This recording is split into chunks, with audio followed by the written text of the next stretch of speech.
I've got something really beautiful to share with you today.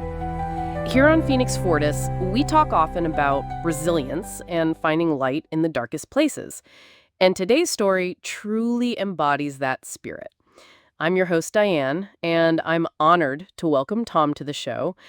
He's here to share a deeply human journey, a story of enduring love, quiet strength, and finding peace through one of life's most difficult battles. It's a testament to the power of the human heart, and I know it's going to stay with you. Welcome to the show, Tom. Thank you, Diane. Now, Tom, before we delve into the really difficult parts of your journey, I'd love for our listeners to get a sense of who your wife was and what your life together was like before dementia began to cast its shadow. What are some of your favorite memories of her or qualities that just made her her? When I think of Anne, I don't just see her, I feel her. She was joy and kindness and this steady sort of magic, full of life, always. When I think of her before, I see her laugh. It wasn't just a sound, it was this burst of joy that could fill a room. She had this incredible warmth, this way of making everyone feel seen and loved. And her eyes, they sparkled with an almost mischievous intelligence. She was so sharp. We met at a community theater group. I was backstage, fumbling with props, and she was on stage, absolutely captivating. I was just drawn to her light. She had this passion for everything, whether it was gardening or volunteering or just planning our next adventure. We built a life that was full of laughter and exploration. Weekends were for hiking, evenings for quiet talks by the fire. We traveled, we gardened, we raised our children with so much love and shared so many dreams. She was my confidant, my best friend, my rock. She grounded me, and I think I helped her sometimes to just let loose a little. We balanced each other perfectly, like two parts of the same whole. There was never a moment that felt dull with Anne around. She truly brought color into my world, and into everyone's world, really. We had a vibrant, loud, beautiful life, and that's the Anne I hold on to, always. That sounds like such a beautiful, full life, Tom. It makes the transition to what came next even more poignant. When did you first start to notice that something was changing with Anne? What were those initial signs? It was so subtle at first, Diane, almost imperceptible, like a shadow lengthening slowly. Little things. She'd misplace her keys more often, or forget a name she clearly knew just moments before. I'd chalk it up to stress or just getting older. We all do that, right? But then it became more frequent. She'd repeat herself within the same conversation or struggle with simple tasks she'd done 1,000 times, like following a recipe. There was a time she got lost driving home from the grocery store, a route she'd taken for decades. That's when the real worry really started to set in, a cold knot in my stomach. Getting the diagnosis was a long and painful road. Doctors, tests, specialists. It was a maze, and each appointment felt like another blow, another step towards something we didn't want to believe. When they finally said dementia, it was like the world just stopped. It was the word we dreaded, the one that confirmed our worst fears. The early adjustments were heartbreaking. We had to change so much. My vibrant, independent Anne started needing more help, more prompts. Our routines became centered around what she could manage, not what we used to do. There was a constant confusion, a look in her eyes sometimes like she was searching for something she couldn't grasp. And there were moments that almost felt surreal, like the time she put her slippers in the freezer and asked me if we were out of ice cream. I didn't know whether to laugh or cry, so I did both. It's grief, right? It makes no sense, so you just hold on to the absurd little moments too. It was confusing for both of us, honestly. We were both grieving the life we knew, even as we were still living it. It felt like walking on shifting sands, trying to find our footing every day. It sounds like you were already navigating such a profound loss, even as you were right there with her. As time went on and the illness progressed, what were some of the most challenging moments you faced? When Anne's personality shifted or those precious memories started to fade even more drastically? That was the hardest part, Diane. Truly the hardest. There were days, especially later on, when it felt like I was living with a stranger. The Anne I knew, the gentle, loving woman who never raised her voice, would sometimes lash out. She'd accuse me of things or get incredibly agitated over nothing, screaming even. It wasn't her. I knew that in my heart, but it still cut deep. To be the target of such anger from the person you love most in the world, it's bewildering and, frankly, heartbreaking. And the memories, that was a constant, searing pain. She'd forget our wedding day or our children's names. She'd look at old photographs and ask, "Who are these people?" I'd try to remind her, gently, patiently, but it was like trying to catch water in a sieve. It just slipped away. There were moments I'd hold her hand, looking into her eyes, and she'd look back with this blankness, like she didn't know me at all. That's when the grief was overwhelming. It wasn't a physical death yet, but a slow, agonizing erasure of everything we were. Yet I stayed. I had to, because underneath all of that, I knew Anne was still in there, somewhere. Tom, hearing you describe that, it's incredibly moving to witness such a profound loss while still living it, day in and day out. What anchored you during those times? Where did you find the immense strength to stay so steadfast, to keep fighting for those memories, for that connection, even when it felt like Anne was truly, truly gone? It was a conscious choice every single day, Diane. A very difficult one.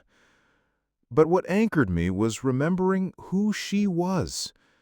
Not just the Anne who was slipping away, but the Anne I married. The Anne who laughed so freely, who built a life with me. Our promises to each other, in sickness and in health, they weren't just words. They were real. So, even when she didn't recognize me, I still saw her. I'd bring out old photo albums, not necessarily expecting her to remember, but I'd talk to her about the pictures, narrate our life together. I'd tell her about our first date, about the kids growing up, about our holidays. Sometimes a flicker, a tiny recognition, or just a calming presence when I spoke. Other times, nothing. But it was for me too, you know? It was a way for me to hold on to our story, to keep it alive. I found strength in the small things. Holding her hand, even if she didn't squeeze back, playing her favorite classical music, and sometimes seeing a gentle sway in her chair. Just being present. Because beneath all the confusion and the lashing out, I still felt a deep, profound love for her. It wasn't the love of recognition anymore, but a love of unwavering commitment to the soul I knew was still there, however buried. It was about honoring our past, yes, but also about showing her, in every moment I could, that she was still cherished, still loved, no matter what this terrible disease tried to take from us. That fight, it was for us, for everything we built. There was one moment, near the end, a moment I'll never forget. She was having a really hard day, more agitated than usual.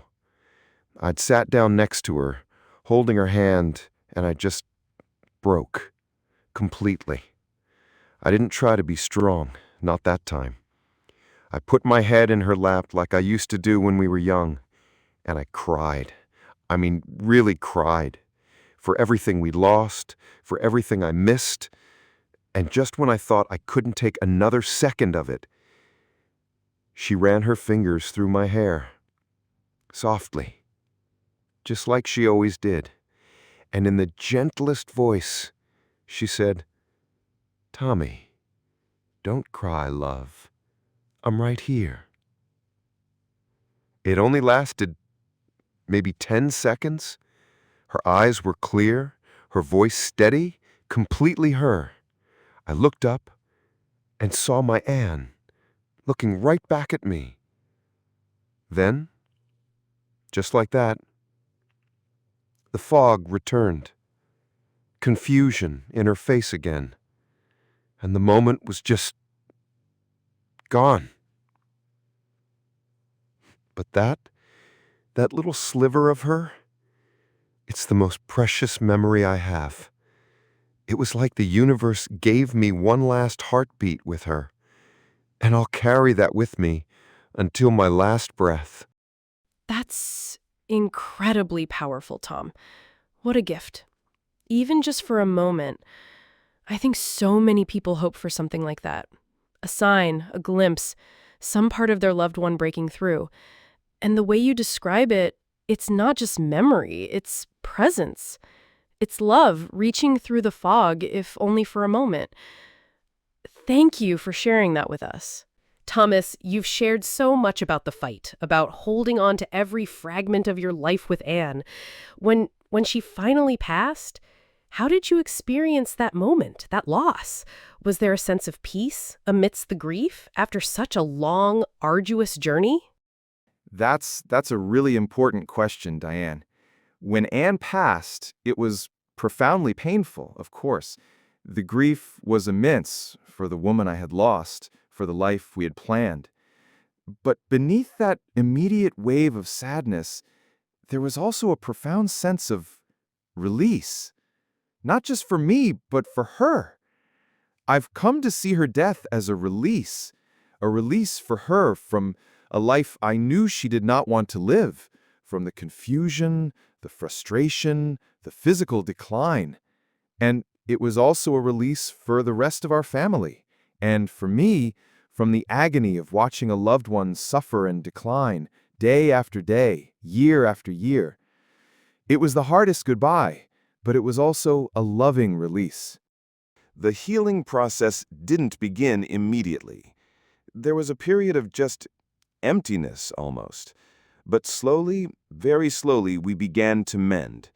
My children and I talked a lot about their mother, the vibrant, witty Anne they remembered. We shared stories, looked at pictures, allowed ourselves to laugh and cry. We focused on celebrating her life, the beautiful parts, rather than dwelling on the cruel ending the disease forced upon her. And in that shared remembrance, in talking openly about the immense challenge we had faced together, we found a new kind of peace. It wasn't about forgetting, but about reframing. Anne's memory isn't defined by her illness. It's defined by the incredible woman she was, the love we shared, and the enduring strength she and we found even in the darkest times. The peace came from honoring that entire journey. Thomas, your story is a testament to the enduring power of love, the profound strength of resilience, and the quiet grace of healing. It truly embodies everything we explore here on Phoenix Fortis, that even in the face of immense loss, hope can rise. To anyone walking through the slow, quiet grief of watching someone fade, may you remember love doesn't disappear with memory. It lives on in every act of presence, patience, and grace. And sometimes the most heroic thing we can do is be present for someone, not to fix, not to change, but simply to stay. Because in that staying, in that quiet choosing to show up day after day, we tell them, you still matter. You are still loved. And sometimes that message is more powerful than any memory could ever be. Thomas, thank you for sharing such a deeply human and profoundly moving journey with us today. Your story is a reminder that even in the hardest seasons, love can endure in the quietest, most faithful ways. And to all our listeners, thank you for walking with us through this conversation. We hope it reminds you that even when life feels heavy and uncertain, grace can be found in the staying, strength in the showing up, and healing in the telling of our stories. This has been Phoenix Fortis, and until next time, keep rising.